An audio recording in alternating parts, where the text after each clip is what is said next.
사과는 했지만 정책은 그대로 부동산 얘기죠. 어제 신년사에서 부동산 문제에 대해서 처음으로 사과를 한 문재인 대통령입니다.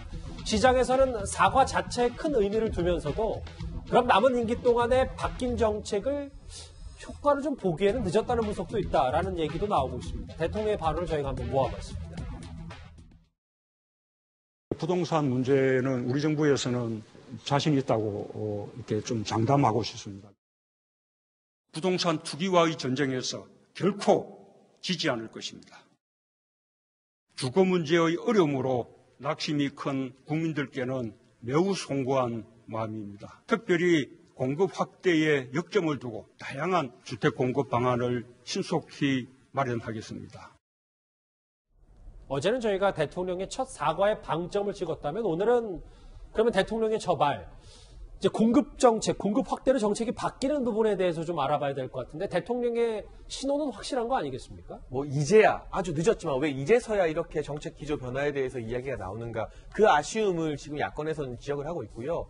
변창흠 장관이 설 전에 내놓는다는 공급 대책이 얼마나 획기적일지 특히나 이 서울 도심안에 서울 시내에 얼마나 양질의 주택들을 많이 공급할 수 있을지 기대가 모아지는 것도 사실입니다. 물론 늦었지만 이러한 공급 확대 정책으로의 기조 전환을 선언했다면 말로만 그칠 것이 아니라 이전에 김수현 전 정책실장이나 김현미 장관과는 완전히 다른 수준의 공급 정책을 내놓기를 기대하고 있고요. 그러나 제가 또 한 가지 당부드리고 싶은 건 공급이라는 게 단순히 없는 곳에 집을 짓는 것만 공급이 아닙니다. 지금 이 30대, 40대에서 패닉 바잉 현상, 이 현상이 일어나고 다들 집이 없다고 아우성치는 건 지금이 아니면 집을 영원히 못 살지도 모른다는 공포감 때문입니다.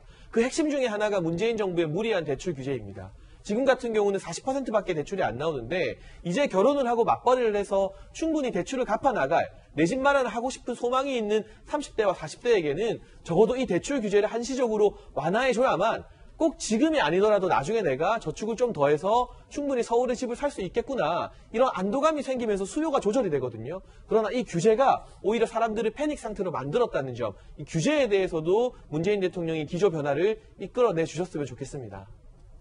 보시는 것처럼 대통령은 공급 확대로 좀 정책 방향을 돌리는 거 아니냐라는 얘기 있는데 하지만 공급 확대의 어려움을 정부 스스로 밝힌 적이 있습니다. 바로 김현미 전 장관의 빵 발언입니다.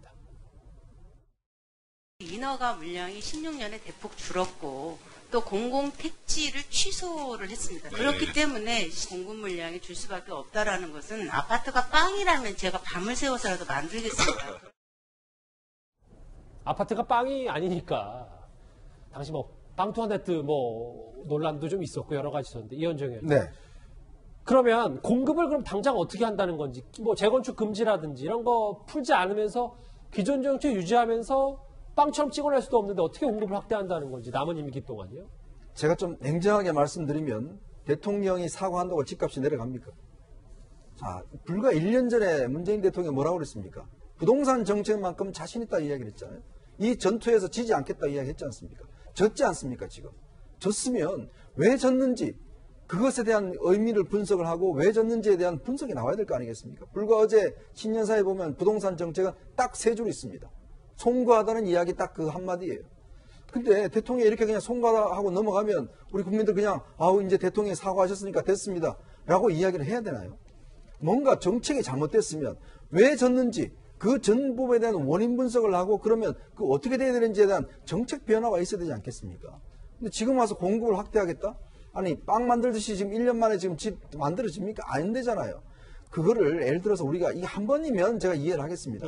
이미 노무현 정부 때 노무현 대통령이 그 공직 사과까지 했는 그 정책을 똑같이 이 정권 들어와서 반복했습니다. 저도 칼럼을 통해서 수차례에 걸쳐서 정책을 바꿔야 된다고 이야기를 했는데도 불구하고 자신 있다고 이야기를 했지 않습니까? 그런데 26번 정책을 했어요. 근데 결과는 어땠습니까?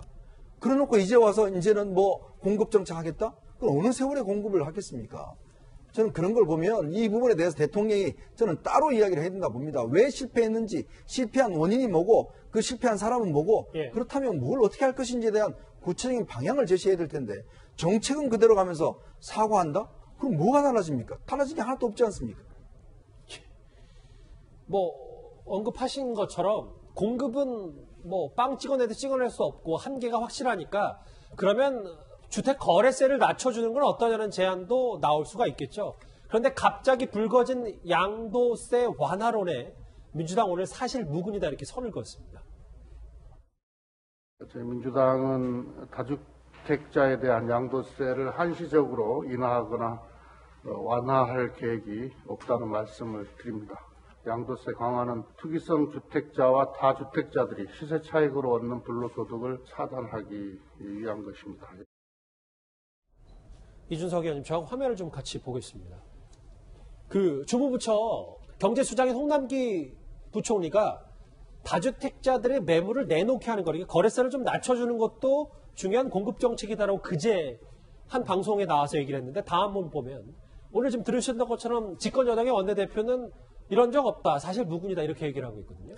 사실 대통령께서 이제 신년사에서 모호하게 언급했기 때문이죠. 주택을 공급할 건데 그게 꼭 건설이나 아니면 택지 개발을 통해서 하겠다는 것도 아니고 빨리 시장에 공급될 수 있게 하겠다는데 그러니까 보니까 이제 판매 물량으로 하겠다는 건 아니냐 이렇게 시장이 받아들여가지고 양도세 완화를 언급하는 것 같은데 저는 사실 잘 모르겠습니다. 저희가 이 다주택자에 대해 가지고 주택을 팔라고 하는 행동이 얼마나 강제성이 있는지 그리고 거기에 어떻게 반응하는지는 여당에서 먼저 이런 입법하기 전에 여당에서 먼저 자기들 내부 구성원들 대상을 해봤거든요. 근데 저희 다 보지 않았습니까? 집을 파느니 내가 집을 던지겠다 이런 사람도 있었고 집을 팔라고 했더니만은 똘똘한 한 채만 남기려고 하는 사람도 있었고 뭐 증여하는 사람도 있었고 가족에게 뭐 별의별 사람 다 있었잖아요. 그럼 이 정책을 시정했을 때 결과가 뭐 공직자들은 보이는데도 그렇게 했는데 결과가 보이지 않는 일반 다수의 다주택자 같은 경우에 과연 정책에 대한 호응도가 얼마나 있을 것이냐 이런 생각을 하게 되어 있는 거고 기본적으로 서울 같은 경우에 지금 부동산 폭등하는데 30년 이상 된 그 노후주택의 수가 48%에 달합니다. 네. 그렇다고 한다면은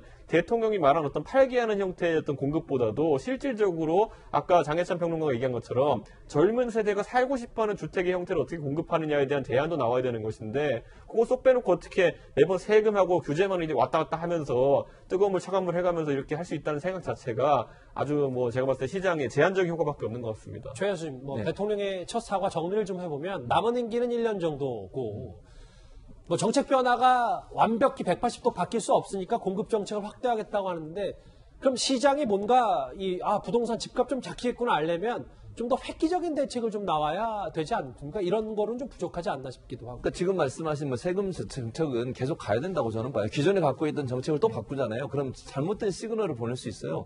양도세를 이제 6월부터 양도세를 중과를 하게 되는데 그걸 만약에 양도세를 뭐 철회해 버리거나 세금을 깎아주게 되면요 다주택자들이 팔려고 하다가도 안 팔고 버티면 된다고 하는 생각을 심어줄 수 있거든요. 그래서 그건 그대로 가고 공급적 대책은 지금 얘기했던 것처럼 기본적으로 정말 그 인프라가 어느 정도 확충된 곳에 건물을 좀 많이 지을 수 있는 방안들을 찾아내야 돼요.